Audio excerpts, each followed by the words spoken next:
Well, Mindy's a true ninja through and through. And Deb, wow, I just want to stand up and like do the Pledge of Allegiance or something. You're so official back there with your carpenter sign. That's a great backdrop. How'd you do that?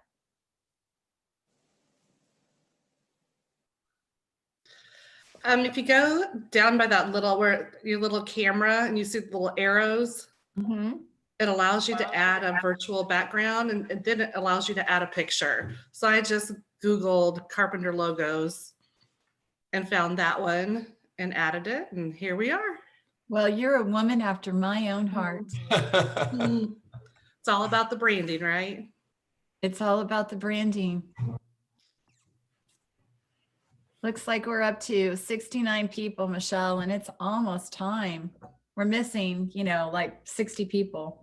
Well, it happens, but just as a reminder for you guys, if you for Don's last 2 classes in December, you guys have to register for them. It's not the same link every single time. You have to register. Amy and I can't get you the link. We can get you the registration link, but we can't send you guys the link. So be sure if you have an interest in those 2 classes, you can reach out to me and I'll forward you the registration information. But we can't give you the link because it's generated by Zoom. All right, I say we're still at 8:59. We still got people will join too as well. 6 people so far, so I know they're not baking pies, Don. I know that for a fact. Of course, absolutely. So what are your plans for Thanksgiving, Don? Will you get to have a family group?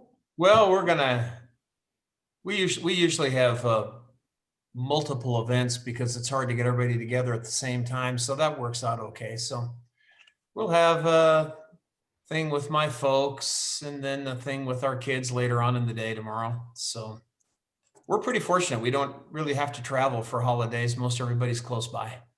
That is a great blessing. Yeah, it really is. It's wonderful. Yeah. Michelle, it is 9 o'clock. I say we start. Ninjas would be here on time. Wouldn't they, Don? I say go ahead and start, and they'll join. So they're joining actually as we talk. So Go ahead. Don, aside from the fact that you and Ninja are a great draw, this topic is so timely. I have my pen and I'm going to be taking a lot of notes because every single one of us needs listings, and boy, just help us get listings, Don. If you don't know Don, he's our ninja trainer from, he lives out in Fort Collins, Colorado, and he's going to help us get listings. Let it keep going. Okay, good morning, everyone. Well, I'll go ahead and share the screen here so that you can see a few slides. It's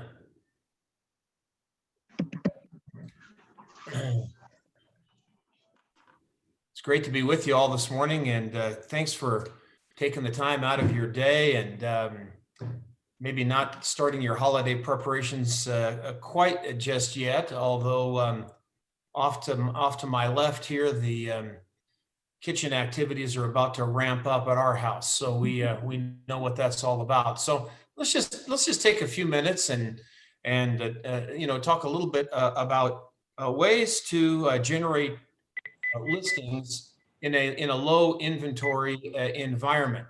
So what's really interesting is that we have been in this low inventory environment for some time, at least in most areas of North America.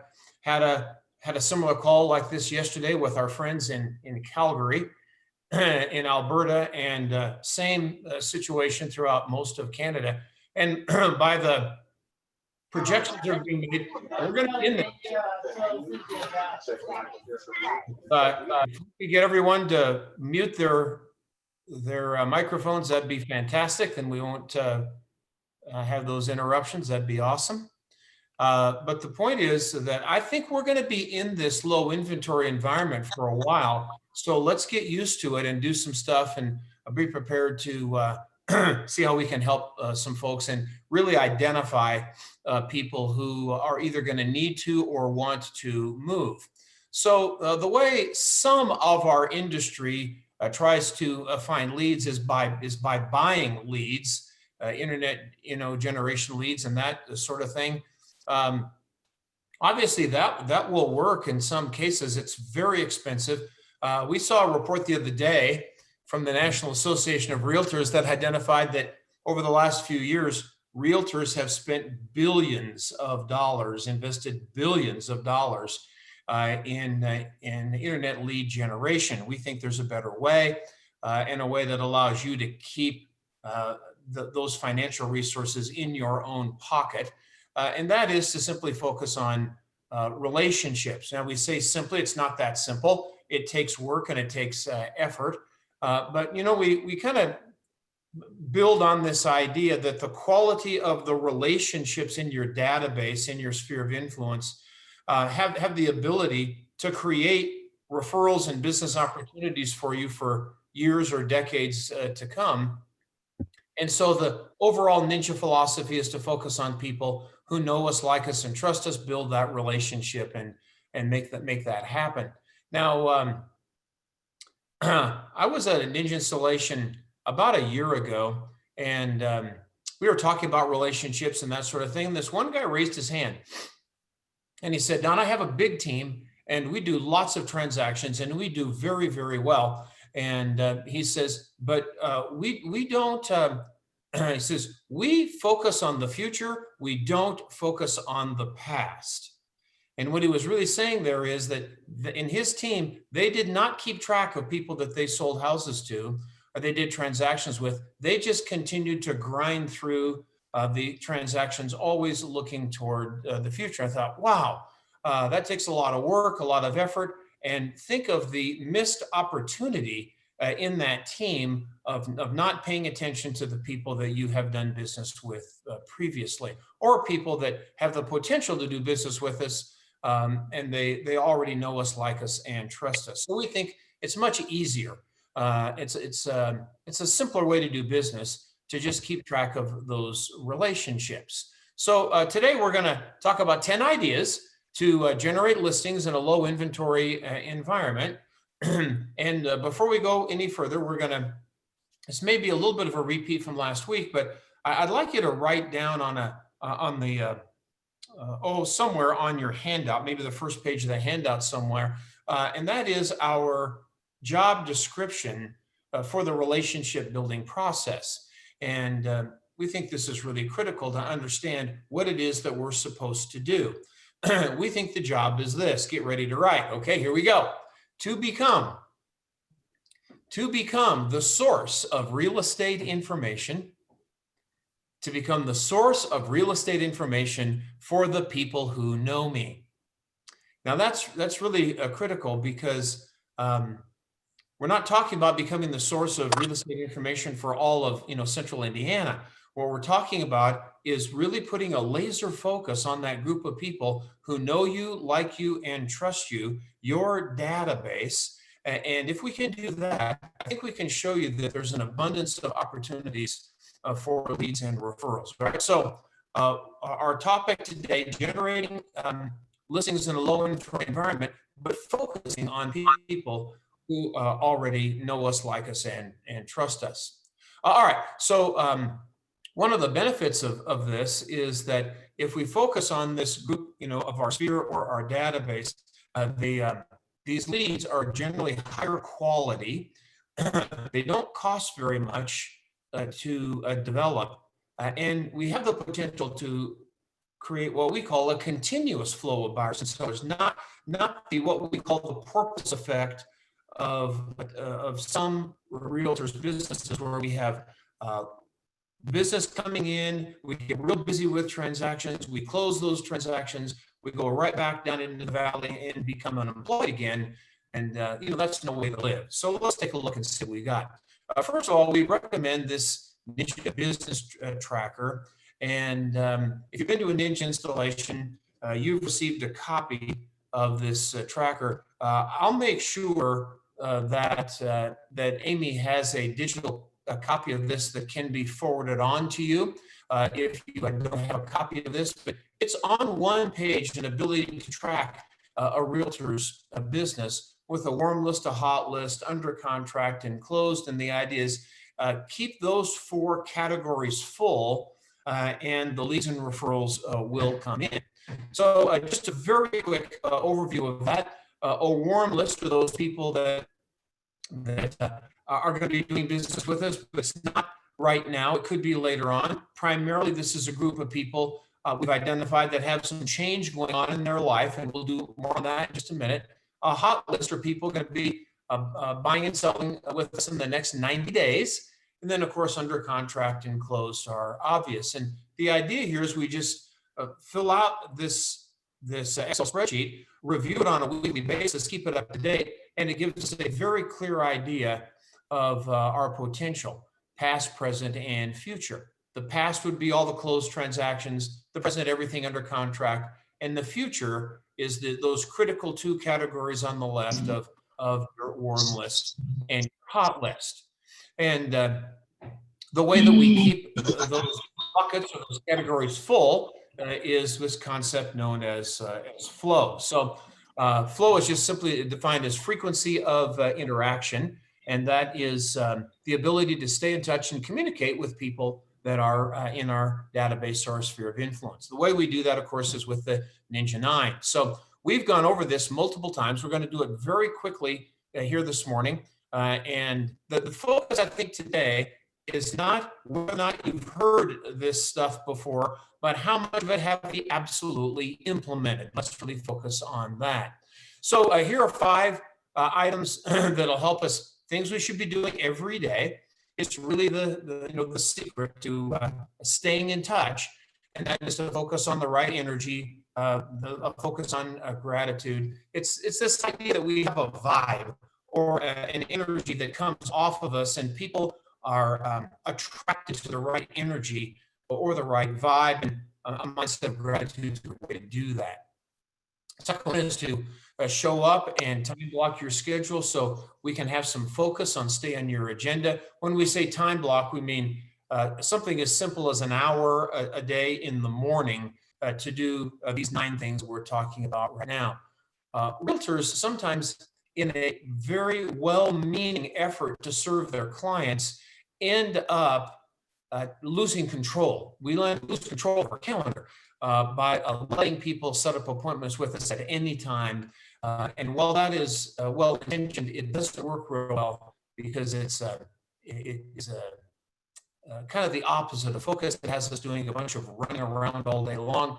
And let's, at least for an hour a day, we get some focus. So one of the things right off that we're going to recommend for between now and the 1st of January is let's start the process of adjusting our calendars so that we can find 1 hour in the morning, say from 9 to 10 or 8:30 to 9:30, something like that, where we can focus on these Ninja 9 activities that will guarantee ongoing leads and referrals. Number 3, write a couple personal notes every day. It's powerful. We've covered that over and over again. Let's not lose sight of the simple things that we can do that really have an impact. Number 4 is focus on a hot list. Those are people going to be doing business with us in the next 90 days. And we've so simple to do. Take out a piece of paper, take out that business tracker, write down the names of the people that we're going to be doing business with the next 90 days. We have to make sure that we stay in touch with those folks, not let anybody fall through the cracks. And then we're going to focus on our warm list. We mentioned that a minute ago. Well, this warm list we think is absolutely essential in trying to find listings in a low inventory environment. And we have to remind ourselves, why is it that people move? Why do they decide to sell a house or buy a house? And I think in most cases, it's change in people's lives that really require a change in their real estate. Every once in a while, people will make a move because of something like incredibly low interest rates like we have right now, or maybe the economic conditions are just right. But for the most part, people move because they have a change in their family situation, change in their job, and those are the things that require a change in their real estate. We can actually anticipate people who are going to need our help by identifying those people who have some kind of change going on. So we're making sure that we're always checking in on social media to find out if somebody is bragging about a new job or a new baby or something like that. Those are great signs of a potential need to change their real estate. All right, and then we have the next 4 things we should be doing on a weekly basis, but we put a star next to that hot list and the warm list. These things are really critical to generating the leads and referrals. So here are the final 4: our customer service calls, stay in touch with under contract and current buyers and sellers, even recently closed buyers and sellers, people who have birthdays or wedding anniversaries or the anniversary of when you sold the house a few years ago. Really essential. And the vision on this one, another action step that you can write down for the next 35 or 40 days that we have left before January 1st. And that would be, what if it hasn't happened already, what if you could have a calendar inside your CRM or your database that has the birthdays and the wedding anniversaries of all the folks in your database, including the kids, the birthdays of the kids. And we could spend the month of December calling people, checking in with people, wishing them a happy time in the holidays, and gathering that information so that we're prepared for next year. And if we had even a database of a couple of hundred households, a couple hundred families, and we had the birthdays and the wedding anniversaries and the anniversary of when you may have sold them a home, if we had that in a calendar that we could look at every day, it would have a tremendous impact on the number of leads and referrals we get next year. All right. So we think that's critical. So number 7, real estate reviews. All right. We've covered those over and over again. It's simply a meeting to provide data to a homeowner about the current value of their home, activity in their neighborhood. People today, folks, are incredibly curious about what's going on with real estate. They've seen the headlines and they've seen the stuff, in the news about all-time records being set with real estate activity throughout the U.S. This is a great time to keep them informed about their own property. 50 live contacts a week. We call them interviews, just using any opportunity we have to stay in touch with folks. This is the perfect time to build that habit of 50 live contacts a week, because people are going to be spending even a little bit more time at home than they normally would. All of the precautions and all the stuff going on in the news right now, I think it's, as a general rule, people are going to be a little bit less active than they had in previous years. Gives us an opportunity to just make a quick phone call and ask about their plans for the holidays and that sort of thing, and just stay in touch. There's something magical about those 50 contacts. It's enough contact with other people that we ask the right questions. Ask those 4 questions about family, occupation, recreation, dreams. Ask those great questions, and we can identify a change in people's lives. And then, of course, we want to keep our database up to date. Let's make sure for many of you on this call today, you've set an all-time record for the number of transactions for this year. Incredibly busy, probably still working feverishly to help people get those transactions completed by the end of the year. Let's make sure that in all of the busyness of doing these transactions, that we actually get those people that we're doing the transactions with into a database so we don't forget about them and we can stay in touch. All right, so this Ninja 9, the stuff we just covered, really is the secret to creating what we call an overflow of business opportunity, lots of leads and referrals. The secret to it, when we get right down to it, is, can I find an hour in my schedule to set time aside that I can really make those contacts, write my notes, keep my warm list and hot list up to date, and do those real estate reviews.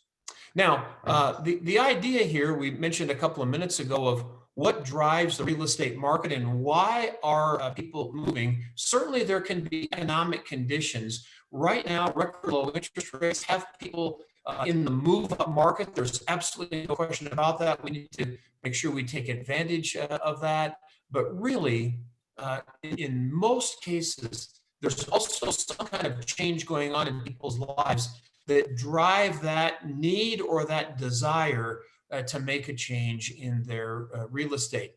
And it could be a combination of things that cause pain and things that create pleasure. So certainly a new job can be a source of pleasure, but if that job requires a commute of 45 or 50 minutes or whatever it might be, there can be pain associated with that. If we can identify change going on in people's lives, we've got a pretty good idea of potential future transactions. I got to tell you, folks, this is subtle, and most realtors don't do it.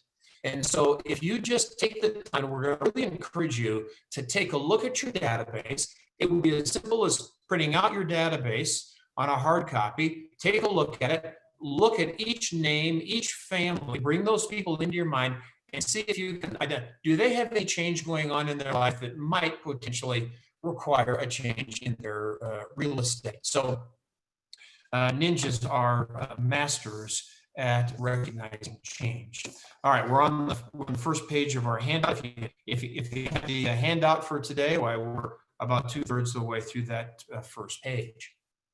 All right, so let's go with that backdrop in mind of recognizing change. Let's take a look at 10 ideas on how we can identify listings in a low inventory environment. So this Ninja 9 number 5 of your warm list, we just think it is essential that we understand how this works. And if you take a look at the 5th page of your handout, there's a number of questions on that 5th page.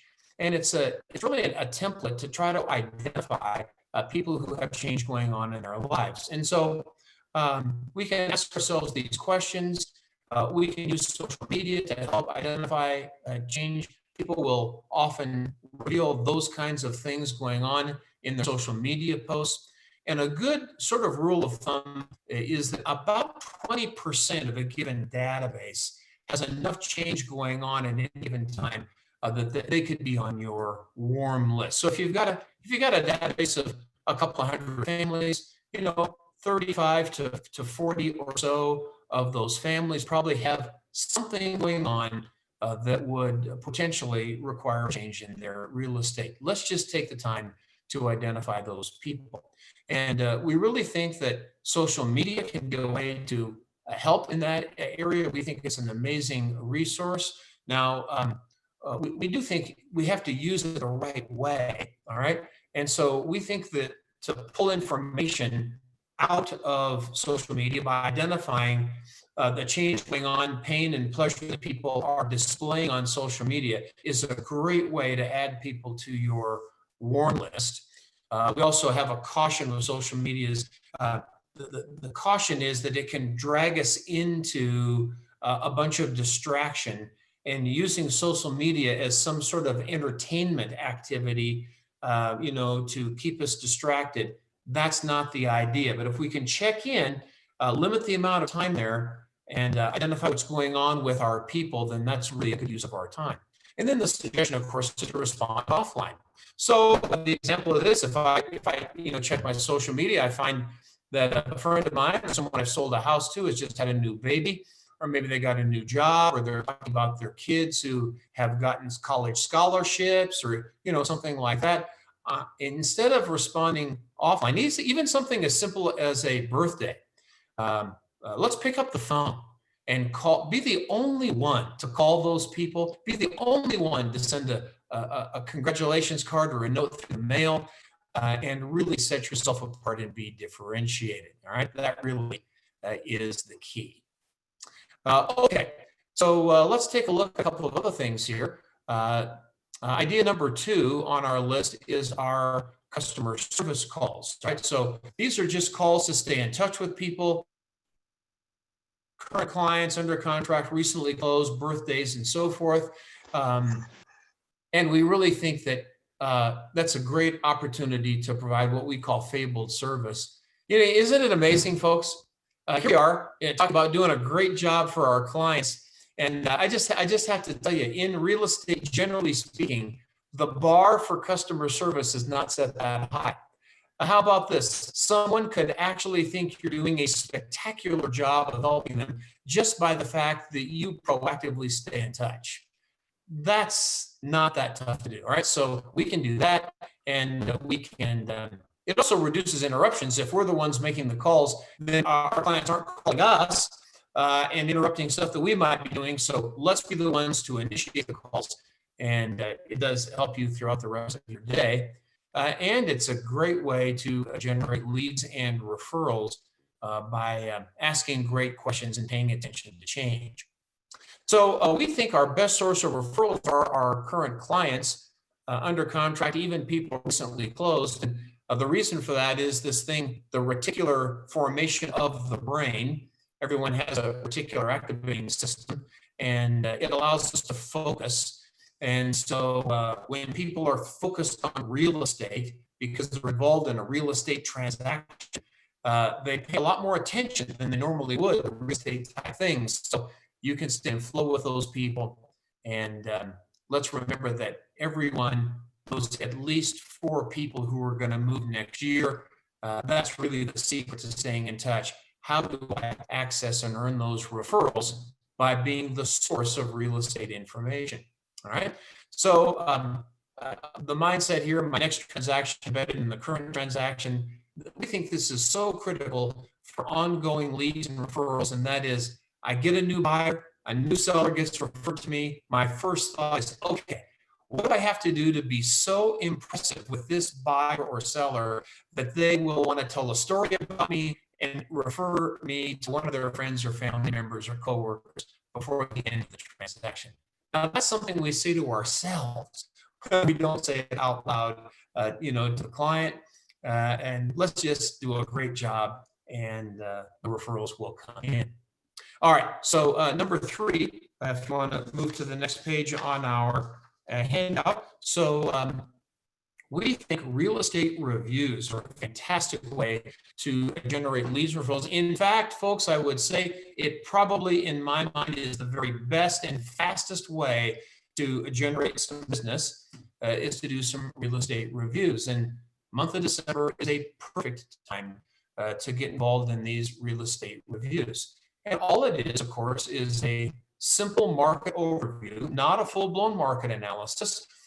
Just take 5 to 10 minutes, look at the neighborhood, look at the area of town of the person you're doing the review for, and identify the real estate activity in that neighborhood, print out some reports related to that, and then make a phone call and set up an appointment to help our folks understand what's happening in their neighborhood over the last maybe 6 months or so, and get them up to date on the current value of their home. People like to get it. They love information about their current home, and the news is pretty good news right now in terms of values. So it's fun and easy to do. So these real estate reviews really do identify you as the source of real estate information. We think this is absolutely critical. You can become the expert, and you don't even have to be the one who sold them the house. So you can be their trusted advisor, and it really sets you up in the relationship as the go-to person for real estate information. And it's a great way to generate referrals. Now, in most cases, here's what will happen. The people you do the real estate review for aren't the ones who are going to list their house. It's their friends or neighbors that they will refer you to because you did a great job with them. And we've had many situations where people have shared their real estate review with their neighbors because the data is similar. And the neighbors were so impressed with that they gave us a call and said, hey, we need you to do the same thing for us, potentially help us move. So real estate reviews are a great way to identify potential listings. So What we found over a long period of time is that about a third of the time a referral will occur with a real estate review. About 15% of the time, if we send it through the mail and follow up with a phone call, we'll get a great result there. But just sending it through the mail without making a phone call on either side to let people know that it's coming and a follow-up, the results are minimal there. We would not recommend that. And sending the email apparently gets no results at all. Generally, good news in this market related to values. So let's put some extra emphasis on those real estate reviews. Here's an action Don. tip. Yes, ma'am. So we did have a question. I didn't want you to get too far. Okay. Someone was asking, how often do you recommend contacting our hot and warm lists? Oh, great question. So the hot list probably is 10 days to 2 weeks. And depending on who they are, if it's a current buyer who's not under contract looking for properties, those current buyers, we're contacting them at least on a weekly basis. If it's current listing that's not under contract, that's every week. But no longer than no further out than every 2 weeks for a hot list. We think somebody on a warm list every couple of months is a good thing there. We don't have to overwhelm people. We just have to be appropriate and stay in touch. So every 1 to 2 weeks with a hot list, every couple of months with a warm list is adequate. I hope that answers that question. And the second one is, what about doing a Zoom call? Absolutely. We in today's environment, obviously it's not the same as face-to-face, but it's the next best thing. We highly encourage it, and we just have to get comfortable with that. It's a new way of doing this. Absolutely. Yep, we like that. Okay, that's good. That's all of them. Yeah. All right. So these folks, these real estate reviews, let's make a plan. How about this? If you haven't been doing it recently, or you kind of need to get back in the game on this, why don't we do this? Why don't we identify our 20 best relationships that you have in your database right now? Your best relationships, all right? And the only qualification here besides that is people who own a property, right? Can't do a real estate review for someone who's on a property, but your 20 best relationships. And why don't we just do real estate reviews for those people and make a goal to complete those real estate reviews in the month of December, right? That would be a fantastic way to get cranked up with these real estate reviews. All right, so our fourth idea of generating listings in a low inventory environment would be to really pay attention to our 50 live contacts a week, face-to-face or on the phone. And this holiday time is a perfect opportunity to do that.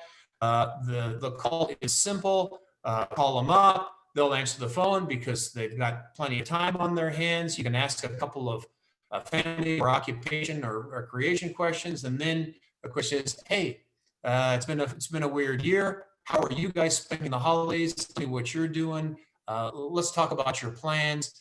Focus on them. It's a great opportunity to reconnect. And how about this? Why don't we use this time to update our database in terms of addresses and phone numbers and emails and that sort of thing?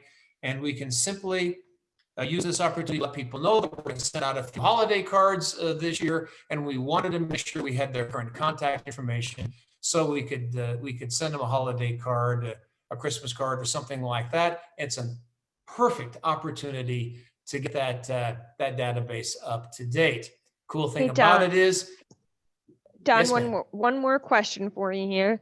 Do you ask those people if they want a real estate review done, or do you just automatically do it for them? You know what? That's great question. And I think we just have to understand the subtleties of each conversation. I'll just tell you, Michelle, most of the time I don't ask, I just do it, because what homeowner isn't interested in the current value of their home or real estate activity that's gone on in their neighborhood? Everybody wants that information. So in the vast majority of cases, we just do it, call them up, say, I've already done it. Would you like to get together, have a cup of coffee? A Zoom call is great. If you don't have time for that, I can send it through the mail. That's okay too. Then we follow up. Yeah, but I think we just go ahead and do it in most cases. Yeah. Yeah. And the great news is you can spend your money on Christmas presents for your kids, not on trying to generate leads and referrals, because most of this stuff just takes some time. It doesn't take much financial resources. Okay, so that in case you forgot, Ford, family, occupation, recreation, dreams. Those are great questions that we can ask people, help identify change. A couple other questions that are kind of fun if people are engaging in real estate conversations. We like this one. Hey, I'm just curious, what are the long-term plans for your house? It's amazing. People, they love to talk about the future. And if they're going to stay in that house long-term, they might keep it and rent it out. They might decide to sell it and harvest the equity. Those are great questions we can ask. But these are questions that are appropriate if people are interested in engaging in a real estate conversation. Obviously, we would not walk up to a total stranger on the sidewalk and say, what are your long-term plans for your house? That's not the idea. These are conversations we have with people who already know us, like us, and trust us, and are interested in talking about real estate. Second question, if you could pretend, if you could wave a magic wand and you could live anywhere, where would that be? People love that question. It's amazing the information about the hopes and dreams for the future that can be identified with this kind of a question. It's really great. Here's another one, so appropriate for right now with today's interest rates. Are you living in the home you want to be in? How about this one? Are you living in your dream home currently? Because the move up potential with low interest rates today, folks, really incredible. It's largely what's driving this hot real estate market right now. So that's not an inappropriate question to ask. All right, number 5 on our top 10 is understanding that if we have listings, that we have an opportunity to work the listing, and there sometimes is a ripple effect that goes along with listing a house in a neighborhood. So we really think it's a good idea to work that listing. My next listing embedded in the current listing. This would be the one time where we would, with Ninja, endorse the idea that we would engage in conversations with strangers by moving around that neighborhood and introducing yourself to maybe the 25 or 30 neighbors closest to that new listing that you have. And the conversation is as a part of my service to your neighbors whose home I'm listing. I want to let you know that I've told your neighbors that I would come around and introduce myself so that you would have a face to match up with a name on the sign, and I'm available to answer any questions you have about this home that is for sale in your neighborhood.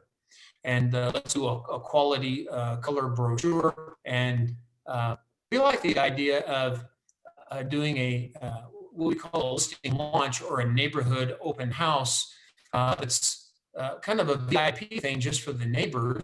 We want those neighbors to know actually who it is that's listing the property. And you can volunteer, hey, if you see something, if the house is vacant, if you see something unusual or a light got left on or the gate's open or something, give me a call. I'll be happy to come over and take care of that.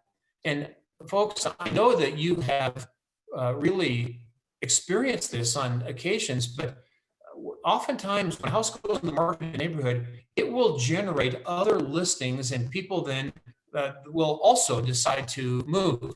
So let's take advantage of that, and let's make sure we bring our A game every time, because what we see often that happens is realtors don't take full advantage of the opportunity. We just get focused on selling the house that we have listed, and we don't really leverage that into other opportunities. So even though the properties were under contract within a few hours or a few days, we say, well, we don't need to spend the money on professional photography. We don't need the color brochures. We don't need all that stuff.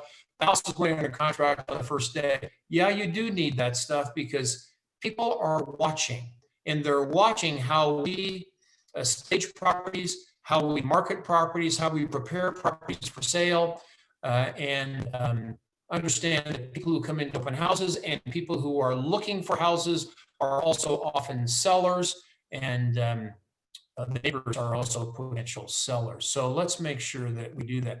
My wife, Mary, and I, we've been doing this for a long time now. Multiple times in our careers, we've had phone calls from total strangers who said, I picked up your brochure for the house you had listed down the street. We like the quality of that. That's the type of realtor we'd like to work with when we sell our house. All right. So let's make sure we do that.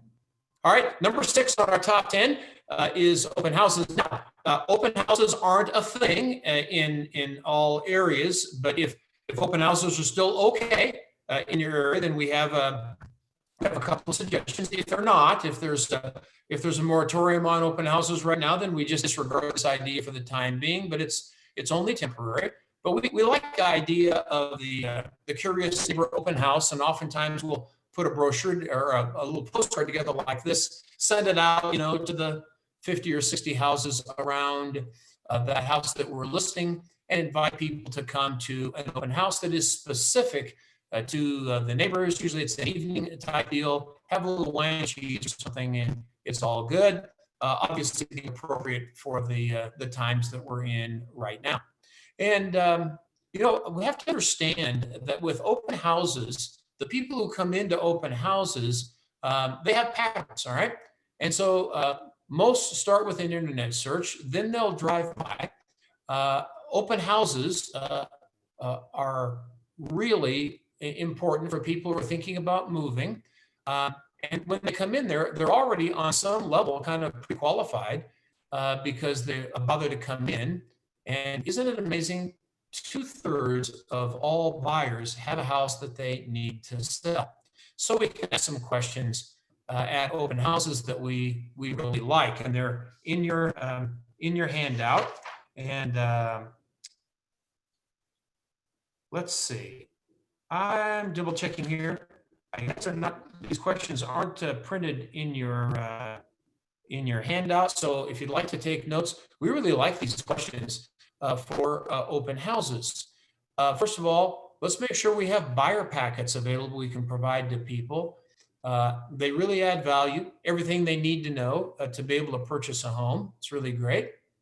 I really like, to start off questions like, hey, are you guys from around? Do you live in the neighborhood? Are you from around here? Where do you live now? That gets the conversation going. And then if they're looking for a house, a simple question is, do you need to sell the one that you're living in right now? 2/3 of the time, the answer is yes. And then we could also ask if they have an idea of the current value of their home. And it's amazing how most people, they start looking for a new home. They get things out of order and they start looking for that new home, even though they need to sell their home first. And we could ask them if it would be valuable if they had some information about the current value of their home.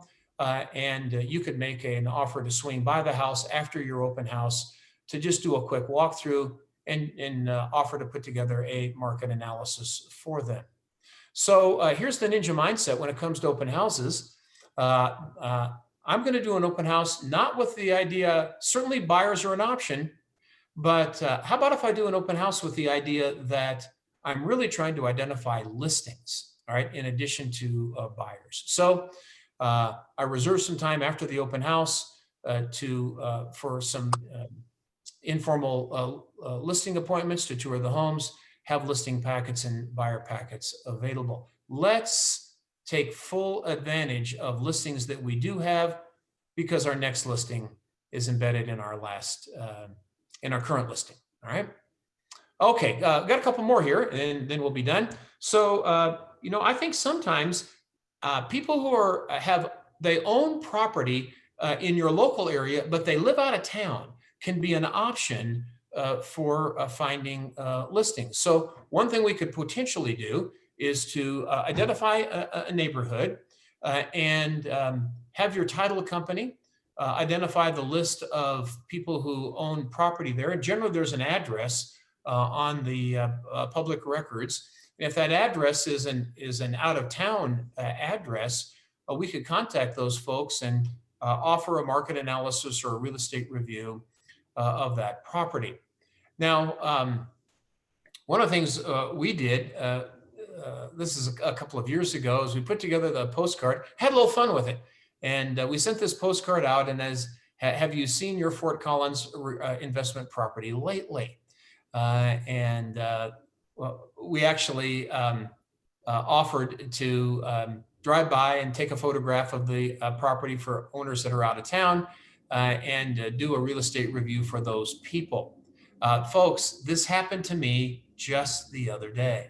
So my wife and I, we own a number of rental properties. We were over at that rental property doing some repairs. The guy next door happened to be outside. I introduced myself. We'd never met each other, even though we have condos side by side. He lives in Denver, 50 miles away. He's had a tenant in that property for multiple years. He was there because of a water leak that his tenant didn't tell him about. He had a major problem. He was trying to fix it. He said, I'm going to fix this thing up and I want to sell this property. So now this gentleman is on our list. He's on our hot list and we're staying in touch whenever he's ready to sell that property. So out-of-town owners can be. Can I Yes. jump in there for a second? One of my friends at the North office is an appraiser, and he also has a lot of rental properties. And he and I were kind of projecting about what opportunities there might be in 2021. And he's projecting, as an owner of rentals, that some people are going to want to sell their rentals when the eviction moratorium is over the first of the year, that some people are going to be fed up with trying to collect rent in this environment and they're going to want to sell.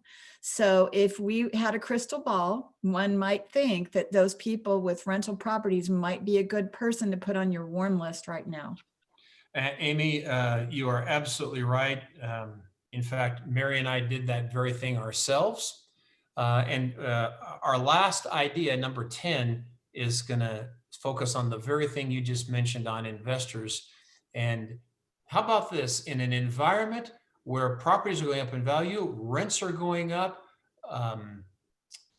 vacancy rates are usually incredibly low in most places. Like, why would an investor want to sell in this kind of, well, there's plenty of reasons they would sell. And I love Amy's idea of putting those investors on your list to be in touch with right now.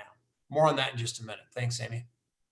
All right, now there's some things going on with iBuyers and sort of institutional type buyers, and a lot of times these can be scams, and they can be a little bit discouraging, and people make phone calls. We're not talking about that. What we're talking about are sometimes we need to just embrace this whole iBuyer thing and guaranteed move type things, and don't be too threatened by it. And one of the things we know for sure is with Zillow Instant Offers, as an example, that's one that's fairly predominant, is that you can go on Zillow and they'll give you an instant offer to buy your house.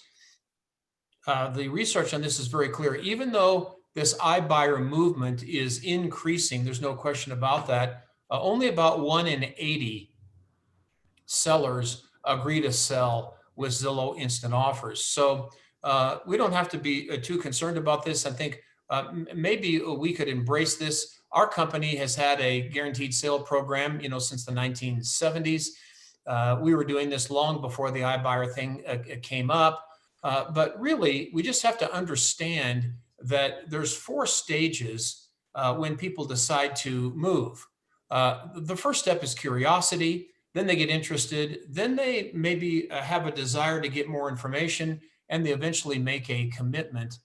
So let's hang in there. The key thing is stay in touch with our buyers. Our buyers are a source of potential listings, and sometimes we just need to be proactive.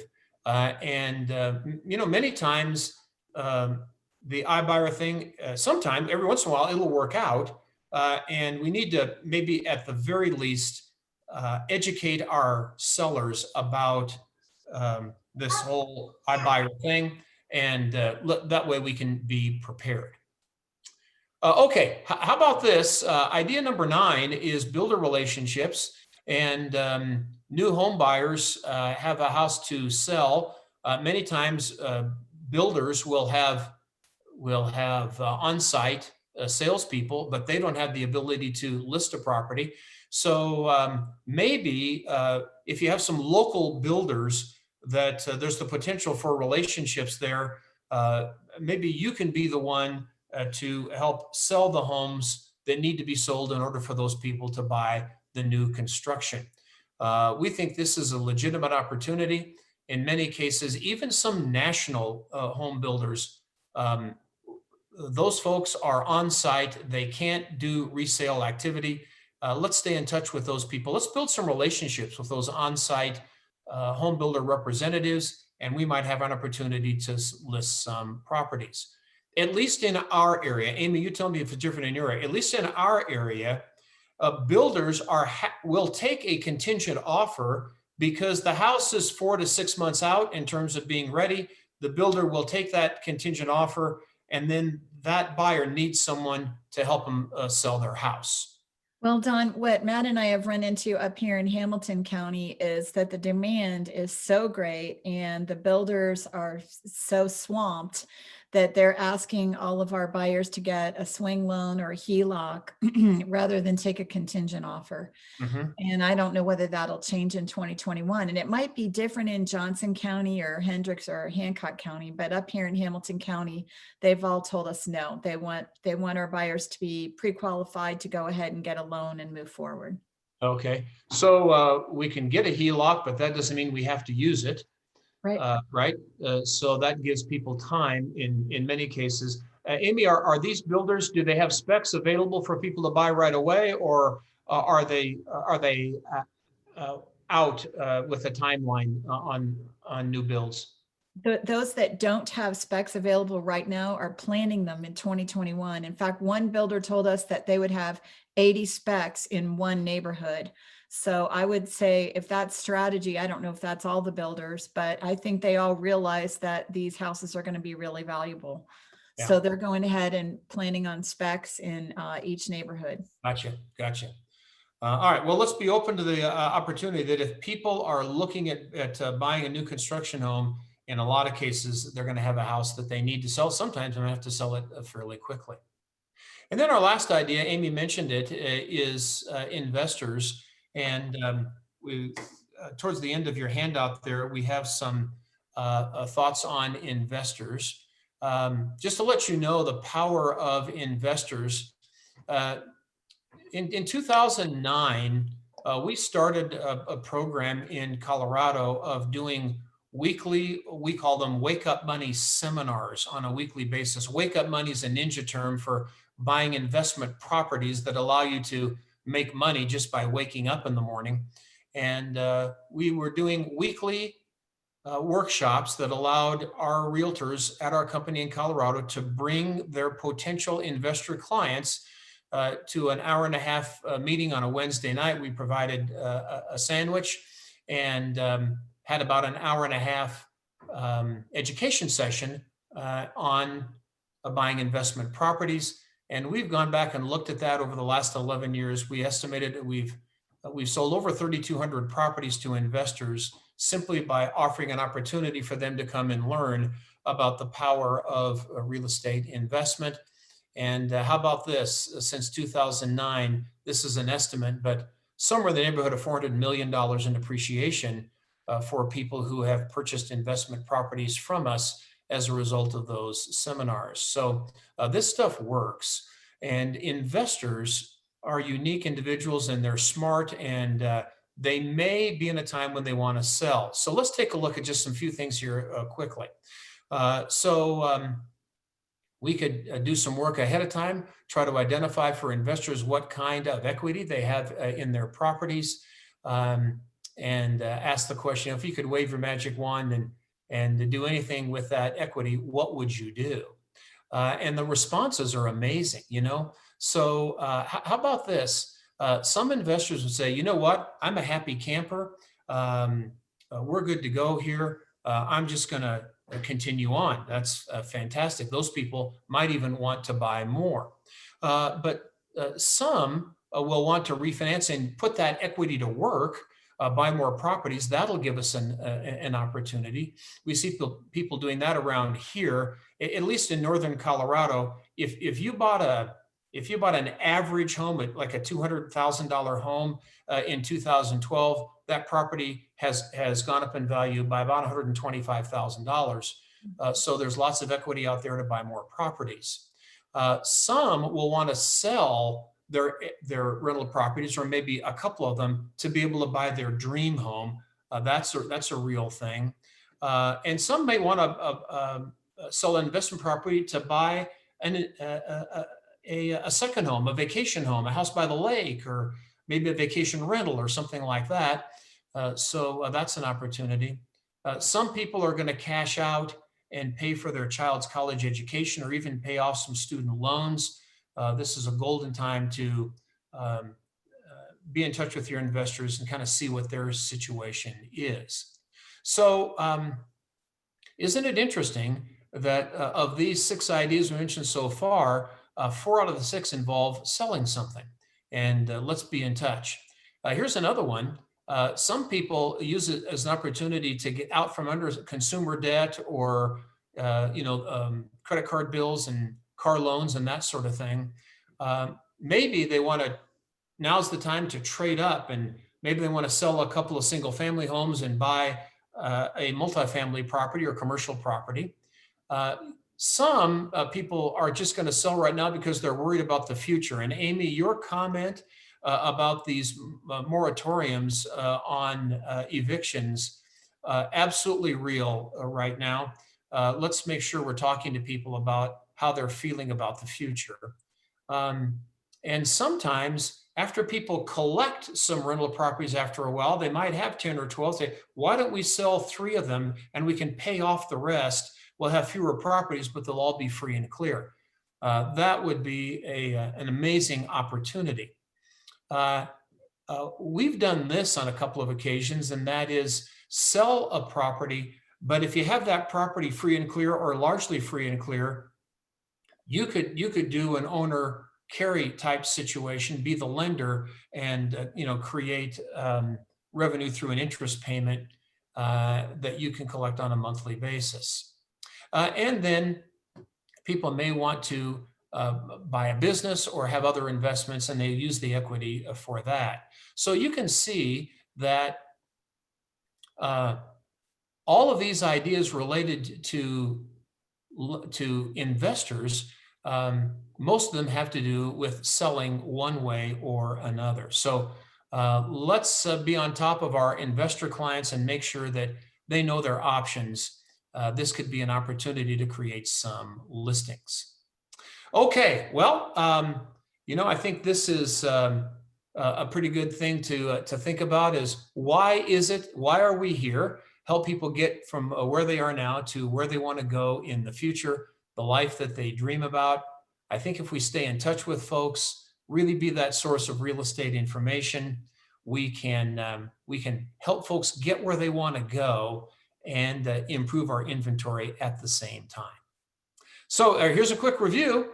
Let's focus on our warm list, our customer service calls. Let's stay in touch with people. Those real estate reviews might be our very best opportunity for leads and referrals. 50 live contacts a week. Let's make sure that we remember that when we have a listing, let's work that listing. That's where the next listing opportunity might come from. And then open houses or listing opportunities, people who have properties that live out of town. Sometimes the iBuyer situation might be an opportunity for us, builders and investors. So we got a lot of work to do, and we've got some time before the year is out. So we'd encourage you to take some action, stay in touch with your database, and let's make something happen here in the last 5 or 6 weeks of the year. Sounds Amy, good. Michelle, I'll turn the screen back over to you guys. Does anybody have any questions for Don or comments? Anybody? While you guys are unmuting yourself, just as a reminder, we're going to pause. Don and Amy, did you want to talk about the next couple weeks? Yes, so we have a skip week next week because Don's got a prior commitment. And then we'll pick up back again in December on the 9th. Is it the 6th and the It's on the 9th. 9th and the 16th? So please tune in for that. I wanted to gift you with something that Larry Kendall told me when we were in Fort Collins that I love and I refer back to constantly in this environment. Larry said, in this environment, instead of trying to save a little bit of money on commission, why don't you let me help you make money? And as I look around at, comparables that I'm doing in neighborhoods, I'm seeing money left on the table. Yep. A lot of money. And so maybe they saved 0.5% because they went with Up a Tree Realty, but we can help them make money, serious money in this environment. So I just feel like there's a real advantage to having a carpenter agent and a ninja working for you. Amy, that's a great point. One thing I see with a lot of realtors right now is bragging on social media about the fact that the house sold in 3 hours or 5 hours. And the first thing I think about when people brag about that is, did you really do your job by properly exposing that property to the market when we are accepting offers in the first 2 or 3 hours? How do we know that we've maximized the opportunity for that seller and really gotten them the top of the range?